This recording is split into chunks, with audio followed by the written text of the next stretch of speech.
You're wasting your time on that game is a not uncommon phrase many kids heard growing up when it came to video games.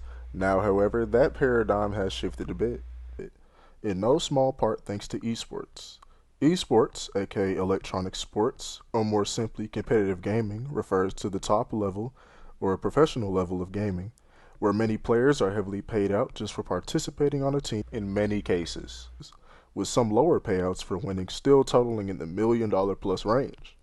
Esports, and gaming as a whole, are where many people form bonds that transcend the differences of their many upbringings. Today, we're going to hear from a few different FGC members, people who participate in the fighting game sphere, and their experiences and thoughts on their participation. I'm Sean Ellis, a longtime member of the FGC, along with Greater Esports player, coach, and tournament host, and this is Esports, the Brilliant FGC. The FGC, or the fighting game community, is a brilliant component of competitive gaming which has its own facets that make it stand out from other esports.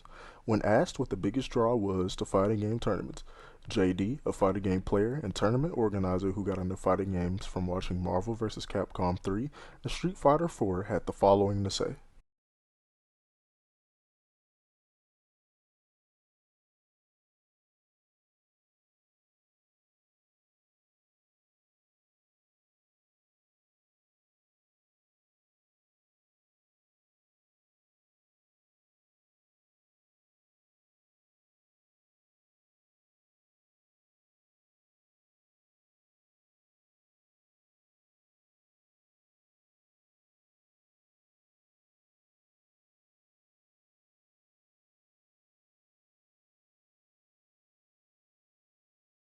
Next, we hear from Drift with a slightly different perspective, a fighting game player and tournament photographer who got into fighting games when Street Fighter 4 came out and into tournaments due to that interest in the new game.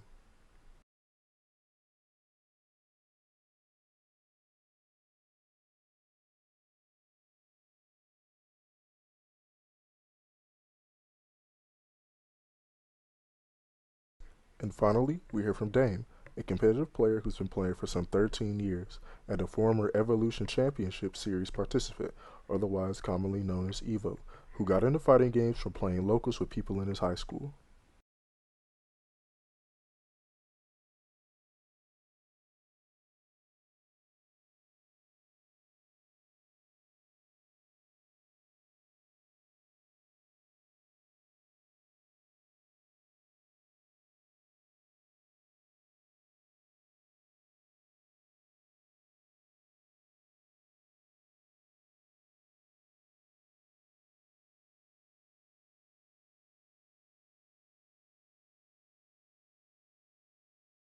The FGC, compared to other esports, has always been a much more grassroots focused community, and this was especially true at its inception. Grassroots meaning that the competition is driven mainly by the player, their love for the games, and their passion to compete, in contrast to being put forward and pushed by the developers themselves. As such, when asked what are your thoughts on the communities built around fighting games as a whole, Dame had the following to say.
And continuing off that thought, JD had the following to say as well.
and Drift had the following information to add on the topic as well.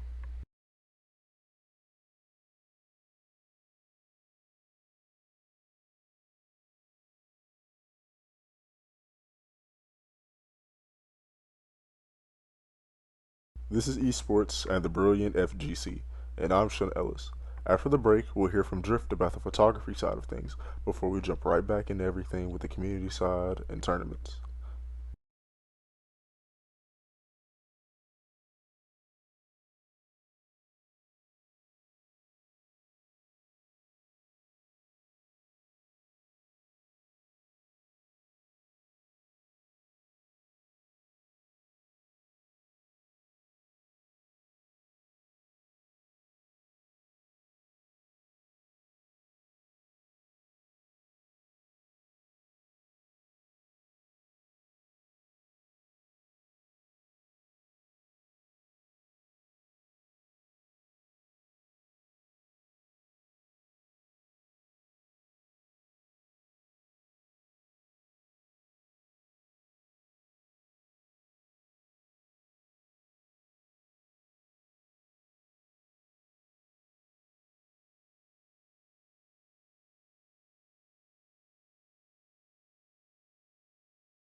Welcome back to Esports, the Brilliant FGC.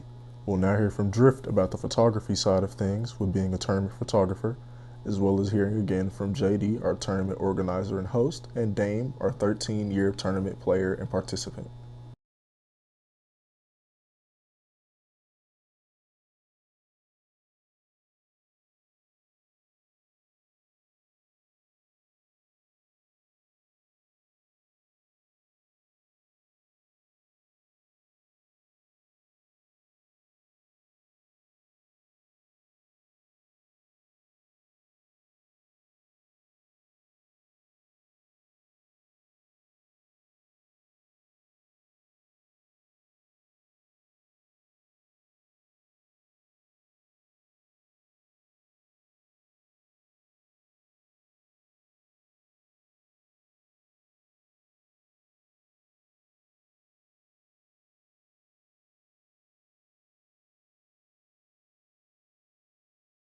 We then went on to ask each of these individuals if they felt that the FGC was moving in a positive direction at the moment, and what was something that they wouldn't have if it weren't for the FGC.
As we've listened, we've heard from multiple FGC members and about how the FGC differs from other esports, and how it uses those differences to build a closer, tighter community.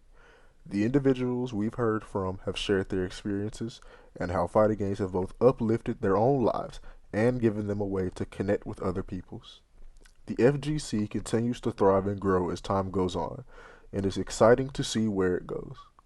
I'm Sean Ellis, and this has been Esports, the Brilliant FGC.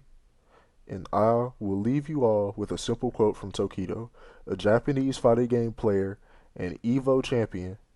And this was something that he said back during the 2017 EVO after his victory. Fighting game is something so great.